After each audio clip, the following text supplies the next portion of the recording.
Hey everybody, welcome to Runs with Ringo. This guy's a little riled up today, as you can see. He wants nothing to do with the video, I guess, right now. Maybe he'll make an appearance later. Come here, buddy, come here. All right, he doesn't want to come. So just a little update. Right before we started here, we went out and we were outside, and he was still revved up, as you can tell, but he was literally just doing laps around this place like it was the Kentucky Derby, like he was just running. So that's just, I don't know, one of those things that he does that now I just let him run. I used to get so frustrated with him and like, what are you doing? But you know what? Just gotta let him be, and he got it out of his system. So today I wanted to talk about words. I went to a Bible study earlier this week, and the topic was the tongue, and this it's one of the strongest, or the strongest muscle, I guess, in your body. And I was really convicted when I was there, because it was talking about how like there's life and death in the power of the tongue, and you can look up the scriptures if you want to, but I just want to come from like a practical understanding of this, because after I sat through Bible study, you know, I realized like I had to apply this to real life somehow, you know. So when we talk about life and death being in the power of the tongue, let's break that down to like, you know, something easy. Like you can either speak positivity or you can speak negativity to people, and you can speak it not only to other people but over yourself. And our words, you hear that no matter what you believe, you hear words are powerful, and I truly believe that words are so powerful, and they can be used as weapons sometimes, you know, when you speak to people, and you know, even something simple throughout your day, you know, to be able to say a kind word to somebody or to be able to say a negative word to somebody can change almost the whole outlook or the outcome of that person's day. You know, it doesn't hurt to say good morning to someone. It doesn't hurt to you know, say a kind word or a compliment to someone. It really could just lift their spirits, and it also does something good for you. I believe like when you speak those good things out there, like that good is coming back to you. You know, it's not negativity, but sometimes that's easy and sometimes that's hard. And where I struggle personally, I'm just going to be transparent, is like when someone says something to me or is like reacts negatively to me, I feel justified sometimes in a response that may not be the best response, or may not be a positive response. So what I'm working on is, you know, not responding right away, not getting caught up in my feelings and, you know, an offense or feeling offensive, or even really being offended so quickly. I think a lot of times, sometimes we're offended so quickly that, you know, we tend to respond in the wrong way. And if we really think about it, you know, the way that I try to picture life, or not even life, the way that I try to picture other people is to try to understand that sometimes if they're coming at me in a negative way, or if their response is angry or you know, rude, sometimes I try to picture that person's hurt. You know, I say, and I've read, you know, a lot where if we knew everyone's stories, like if we could see, if there was like a little air bubble above us, or like a little word bubble like they do in comics above us, you know, traveling around, and you could see everybody's story, we would treat everybody a lot differently.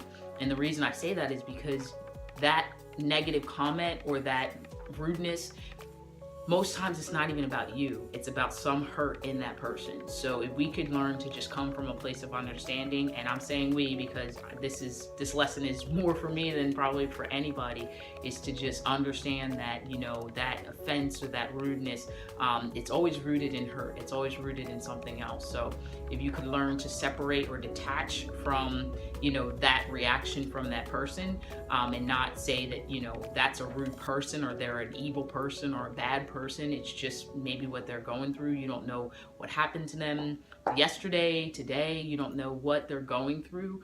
And let's face it, you know, we all have feelings, and we all react to certain things when we're going through. You know, as positive as I try to be, sometimes if I'm going through something, like I do have less patience. And personally, I learned that I have less patience with the people that are closest to me. You know, sometimes it's easier for me to be nice to strangers when I'm upset than it is for me to be nice to the people that are close to me, because the people that are close to me, I feel, you know, they'll always be there, you know, and that's not a good thing to have, but something I'm definitely working on. But I just wanted to speak about words.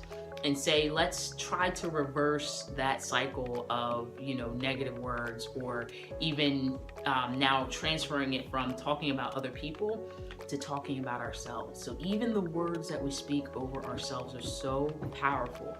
The words that you say about yourself, even the thoughts that you think, because the thoughts that you think turn into words that come out of your mouth, or how you speak about yourself.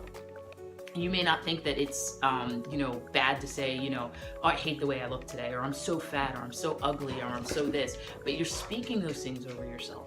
So it seems silly, and we all do it. I've done it myself before, but you're speaking, you know, negatively over yourself. Don't speak those things over yourself. Speak good things over yourself. I do affirmations. I try to do affirmations during the day. You don't have to get that serious and do affirmations, but, you know, just start to try to speak, you know, 1 or 2 positive things over yourself during the day.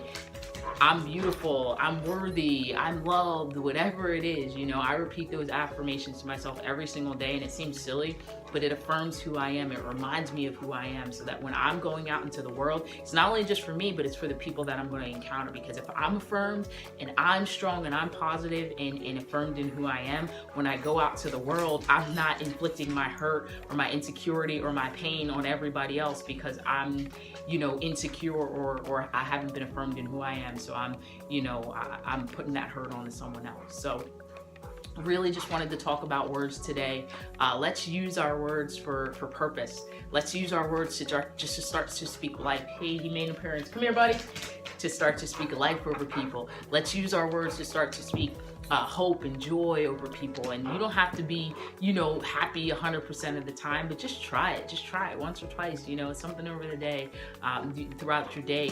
Just try that positivity, try those good words, and also try those good words over yourself. So sorry, it's been a while since I did a Runs with Ringo. Life has been pretty crazy. No excuses, but I'm going to try to do these, you know, when I can. I started culinary art school, and I'm in my 3rd week now, and it's both awesome and challenging at the same time, but it's amazing. And I just challenge you to try to do something. You don't have to, you know, take a leap and, you know, start school or whatever it is, but I challenge you to just do something different. Do something that you love. Once you get into an environment that you are inspired in, whether you love to read books, you know, read a good book. Whether you love to cook, you know, cook a good meal. It doesn't have to be something extravagant where you're changing something, you know, totally different about your life, but just start to do those little things that you love, man.